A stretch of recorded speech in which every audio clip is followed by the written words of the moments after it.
Thank you, Max and Tom, for the kind introduction. I'd like to thank the organizers of the meeting for including me in the program and congratulate Dr. Bassi on an outstanding meeting as president.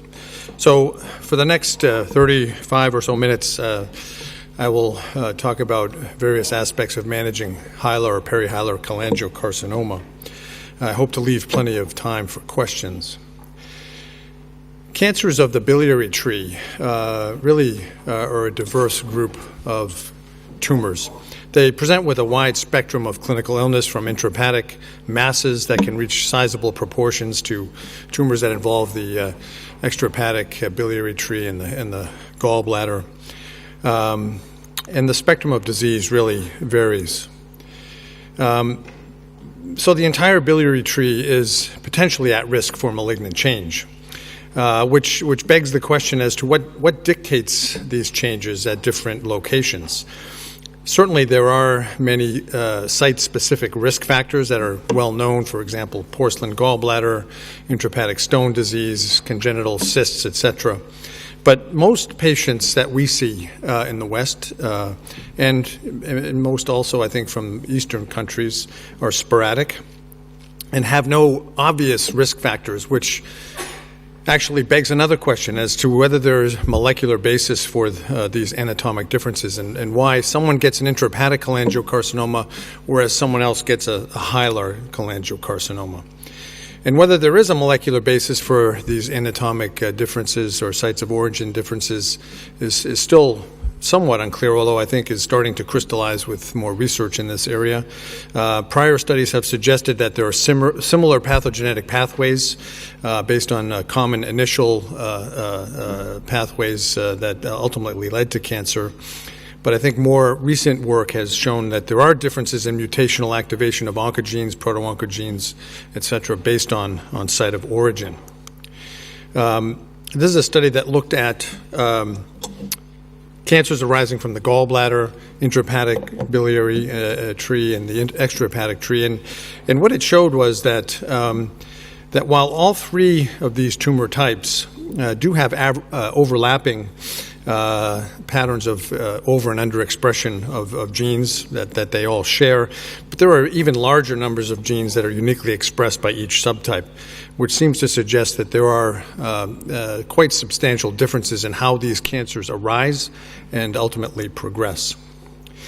More recently, with the advent of platforms that assess for specific mutations that are known to predispose to cancers, we are seeing data such as this. This is a report from the Massachusetts General Hospital that looked at selected hotspots, if you will, of genetic mutations, of known mutational mutations that are associated with human cancer.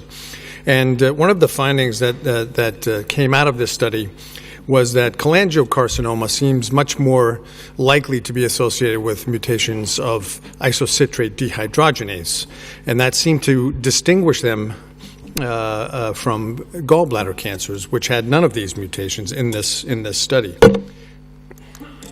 As you all know, this is an enzyme. Isocitrate dehydrogenase is an enzyme in the glycolytic pathway that catalyzes the conversion of isocitrate to alpha-ketoglutarate. And the mutation in this gene has been known in brain cancer for some time, the significance of which is not entirely clear. This is a gain-of-function mutation, as it turns out, which leads to an accumulation of this metabolite 2-hydroxyglutarate, which interestingly enough is oncogenic. It is also potentially a biomarker of certain patients with this mutation, and increasingly now is becoming a therapeutic target.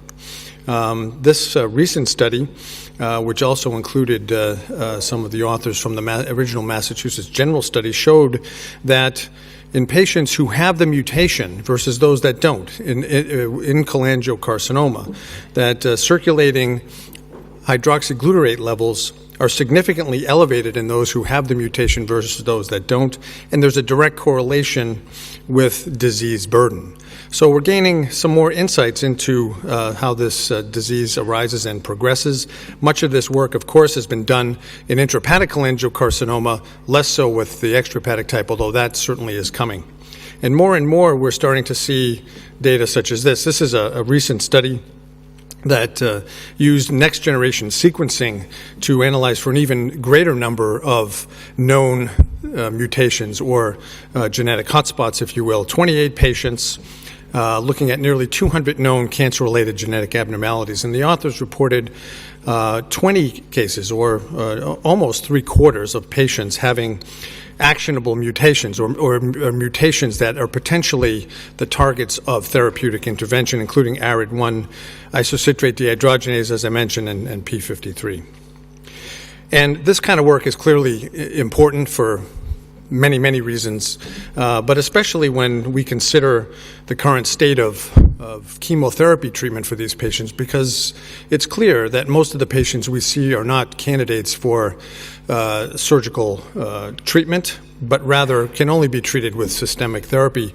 And although this paper really was an advance in the chemotherapeutic treatment of these patients, it's pretty clear that we have to do much better. The improvements of adding cisplatin to gemcitabine, although significant clinically, certainly leaves a lot to be desired. And it's molecular analyses, as I've mentioned, that are going to potentially lead us into a new era of treating patients with these diseases. Now, regarding the surgical therapy, these, as everyone knows, these have historically been among the most challenging tumors facing surgeons. They're difficult to assess in terms of resectability. They require very extensive resections in the setting of often impaired liver function, associated with significant morbidity and mortality, among the highest morbidity and mortality rates of any HPB operation that we perform. And the long-term outcomes are really, I would say, only reasonable. They're not fantastic. And a lot of work has gone into trying to improve the results, not only from the point of view of safety, but also longer-term outcomes. The general principles of operating on Hilar cholangiocarcinoma are well described. This optimal results require an R0 resection that leaves behind a healthy liver remnant with adequate biliary drainage. And this requires removing, obviously, the bile duct and the involved portion of the liver, along with the caudate lobe in most cases, lymph nodes in the porta hepatis area for the most part. Rarely does extending that beyond this area lead to improvements. Reconstruction of the portal vein, and in some cases the artery when necessary, in biliary reconstruction. And if one adheres to these principles of achieving an R0 resection, the long-term survival, 5-year survival, 40, 50% perhaps, some series may be reporting as high as 60. But it's clear that one does not survive long-term without a resection. The sort of survival curves that one sees in many publications are something like this. 5-year survival rates on the order of 40 to 50%. But patients still recurring of their cancer even after 5 years, such that at the 10-year mark, the survival rates are approximately 20, 25%. So it just underscores the need for additional, more effective chemotherapeutic treatments. And it's well known that an R1 resection, incomplete resection, while possibly being better than doing nothing, is far inferior to a complete resection. But there's a price to be paid for these operations, and in the same series that I showed before, while the survival was reasonable, mortality rates approaching 17% have been reported, and this is at centers of very high volume and high quality. And the reason for this is well known. Major sacrifice of functional parenchyma, concomitant biliary and vascular reconstructions, often in the presence of a jaundiced liver, impaired postoperative liver regeneration, often contributing to this, as well as infectious complications playing a major role. Now, improving the results of operative interventions has been the focus of a lot of work in many areas, primarily in Japanese centers, but all over the world. And these have largely targeted the future liver remnant as the focus of improvement in outcome. And these typically involve preoperative biliary drainage and preoperative portal vein embolization in order to optimize the future liver remnant and to minimize as much as possible postoperative liver failure complications. And using these principles, certainly there have been improvements suggested, as this paper from Japan, which was a remarkable achievement of over 100 patients resected with no operative mortality, although morbidity rates were certainly quite high. But it's clear that these techniques need to be used cautiously. They certainly are not something that should be done in all patients undergoing operation. This is data from our center, in fact, looking at patients undergoing resection, patients with adequate pre- and post-liver volumes, imaging to assess liver volumes. And the main point of this is that the mortality rate overall was 10%. And it was quite strikingly different based on the calculated future liver remnant volume. 5% if you had a larger volume, over 30%, nearly 20% if you had a smaller volume.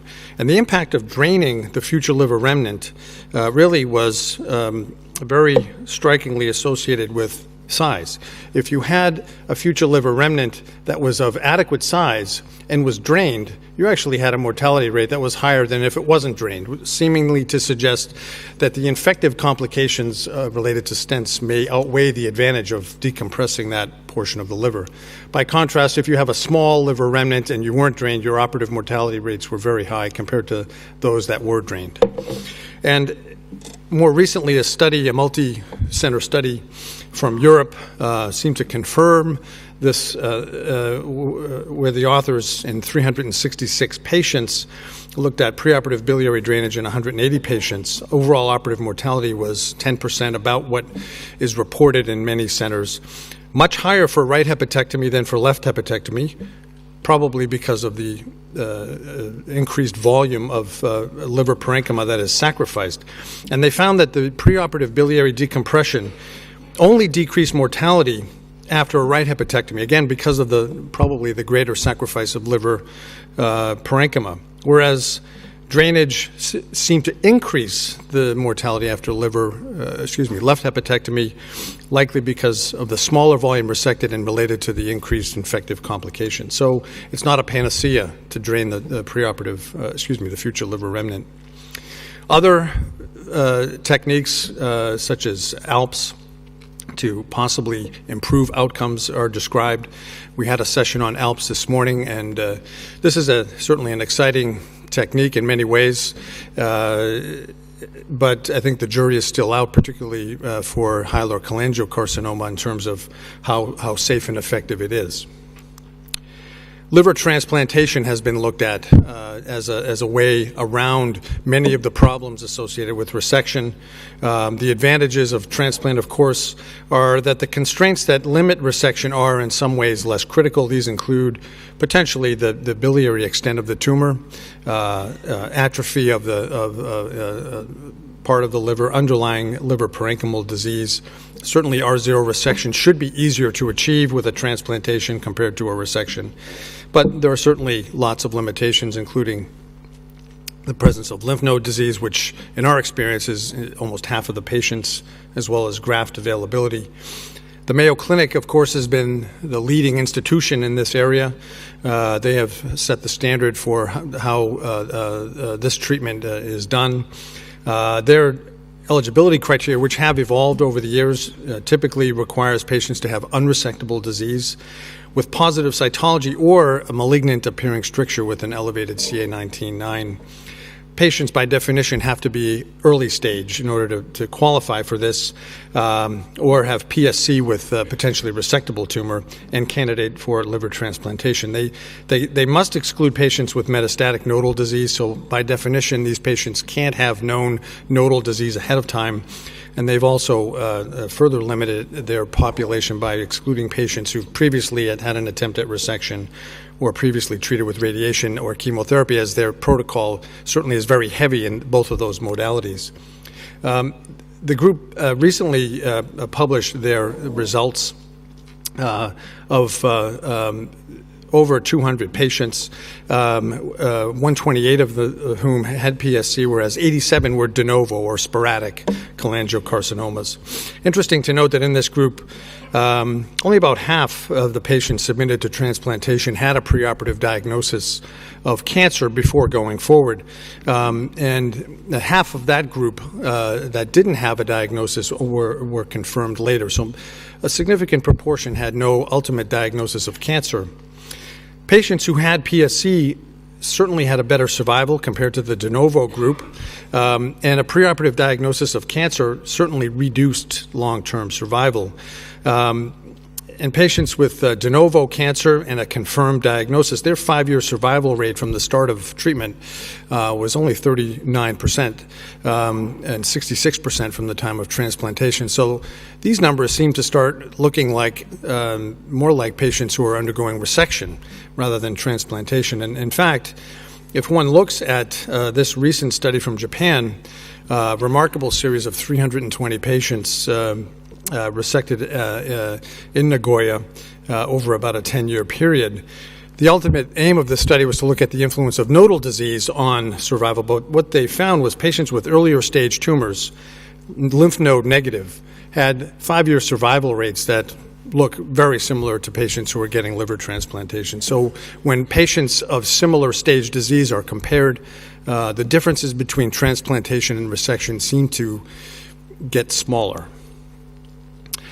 So when evaluating patients with this disease, obviously the first question that we ask is it resectable?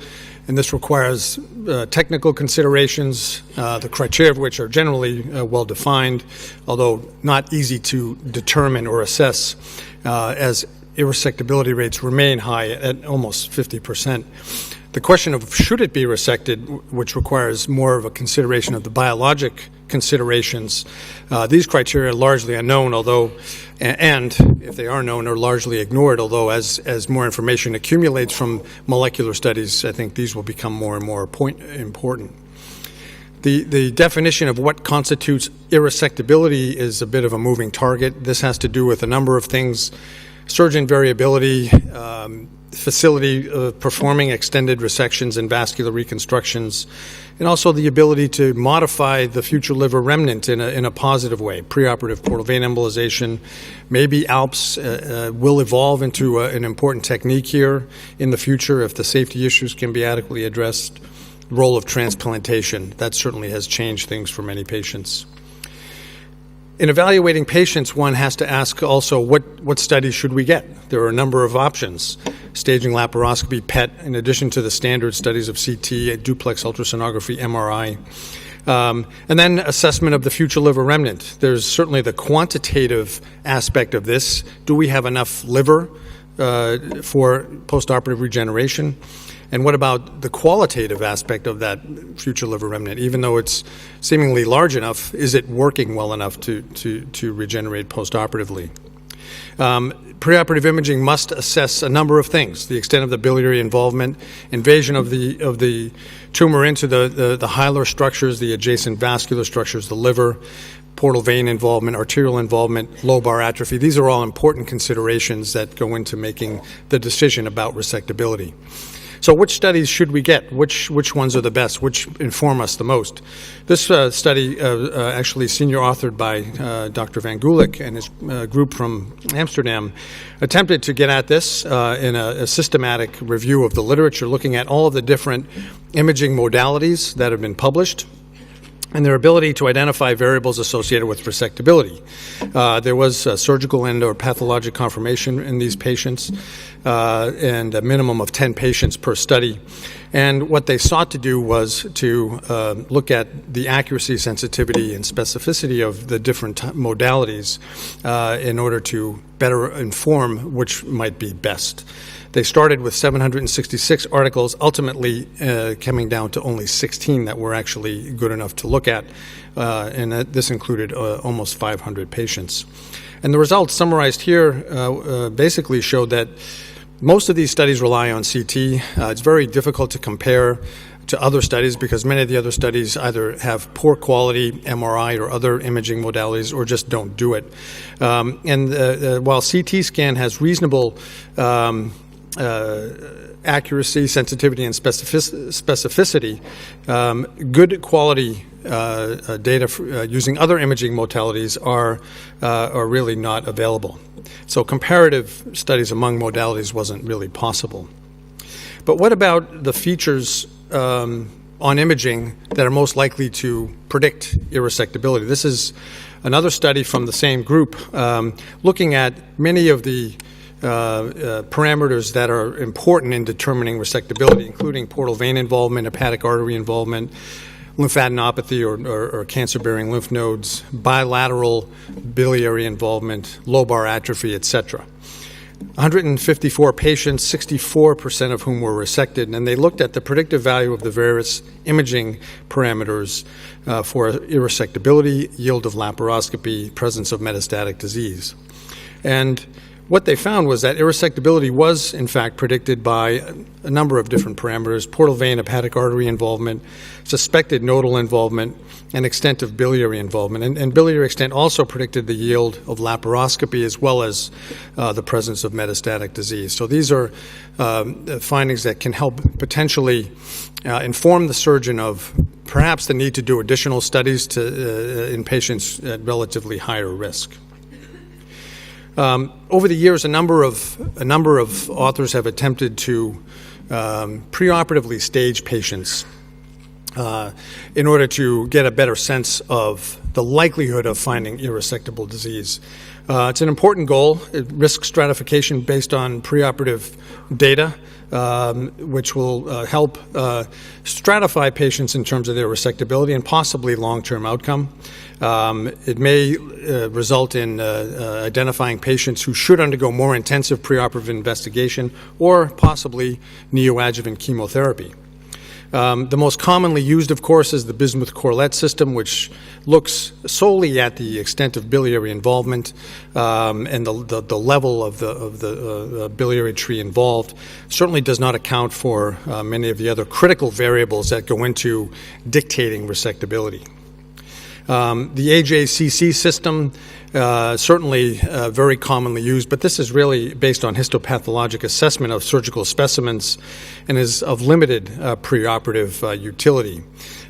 Should mention that recently we looked at the more recent iteration of the 7th edition and compared it to the 6th edition in terms of its ability to stratify patients into prognostic groups. And this was data that from our center combined with that from Dr. Van Gulik's center in Amsterdam, 306 patients overall, comparing prognostically the 6th and 7th editions. And the 7th edition turned out to upstage almost 2/3 of the patients. In the 6th edition, 93% of the patients were either stage 1 or 2, and in the 7th there was a much more even distribution of patients. So this seems to be a step forward in terms of ultimate staging.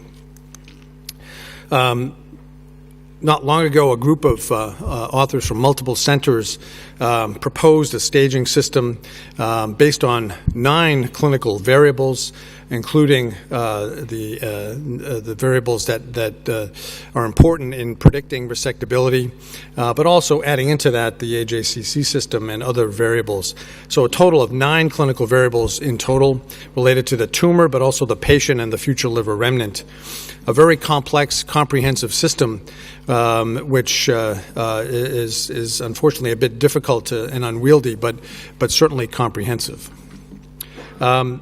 The system that we've tended to use is one that was initially proposed by my boss, Dr. Blumgart, and we use it not only because of him, but also because it's just simple. It's a staging system that uses 3 clinical stage groupings based on biliary involvement, portal vein involvement, and lobar atrophy. And patients are categorized using data from preoperative imaging, so a fairly simple system that is generally easy for most people to manage. And this summarizes the 3 stage groupings. T1 tumors are those involving unilateral biliary involvement with no lobar atrophy or vascular involvement, whereas T2 tumors, a little more locally advanced, unilateral biliary involvement with ipsilateral vascular portal vein involvement or ipsilateral lobar atrophy. And T3 tumors much more advanced, but either bilobar biliary involvement extending well into the secondary radicals, or tumor involving one side with atrophy of the contralateral side or more extensive vascular involvement. And in our experience, we found that as one increases in this T staging from 1 to 2 to 3, there was certainly a significant prediction of resectability and also the likelihood of finding metastatic disease, such that we tend to reserve staging laparoscopy for patients who have tumors that are a bit more advanced than simply T1. And this was found in a study from China, where the authors once again found the likelihood of finding metastatic disease much higher as the T stage increased, and they actually found an inverse relationship with long-term survival. In this study from the Mayo Clinic, the authors looked at this Blumgart classification and compared it to the AJCC system in patients who underwent both hepatic and biliary resection, most of whom had R0 resections.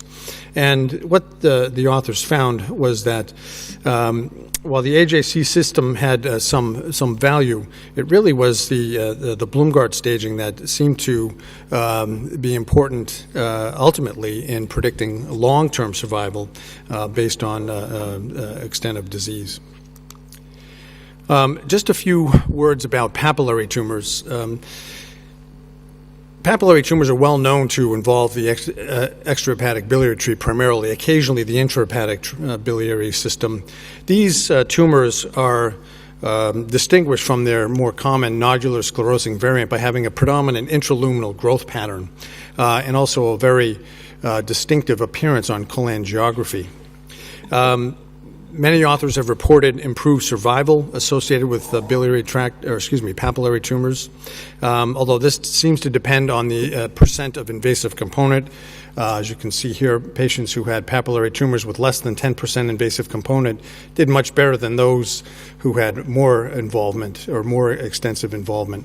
And there has been some suggestion from mostly the pathologic literature that these tumors perhaps exhibit similarities to IPMN of the pancreas, or so-called IPMB.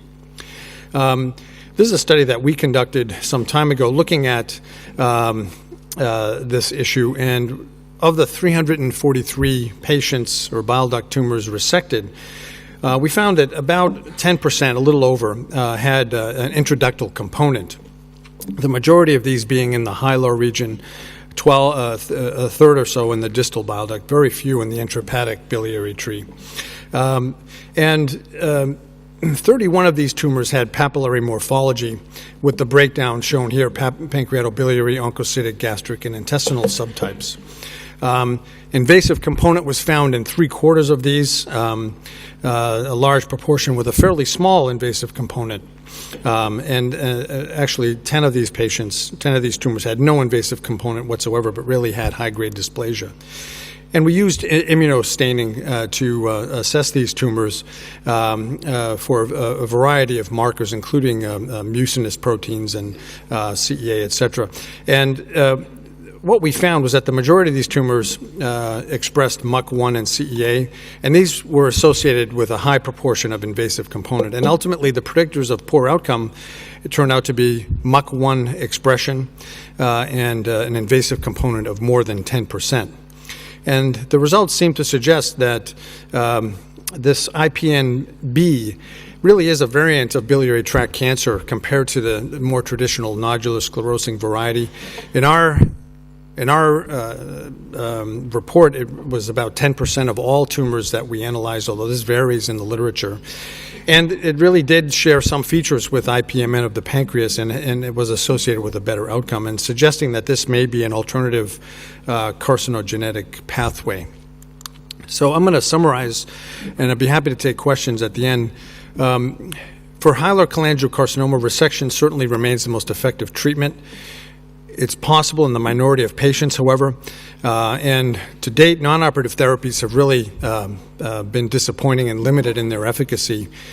We see improvements, though, on the horizon based on molecular analysis and determination of mutational status, although we're certainly a long way from this being clinically very relevant. Transplantation plays a role, but it's a small one in very selected patients. Morbidity and mortality remain high. We have seen some improvements, mainly related to enhancement of the future liver remnant, but again, we're far from perfect in this area also. Preoperative assessment of these tumors remains challenging, and typically multiple complementary studies are generally used, but even still, our ability to assess resectability preoperatively remains imperfect.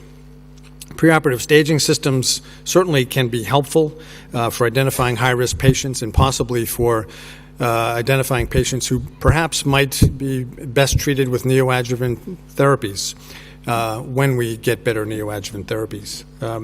And papillary tumors, IPMB, appear to represent an alternative carcinogenetic pathway of these tumors. Thank you very much for your attention. I'm happy to take questions.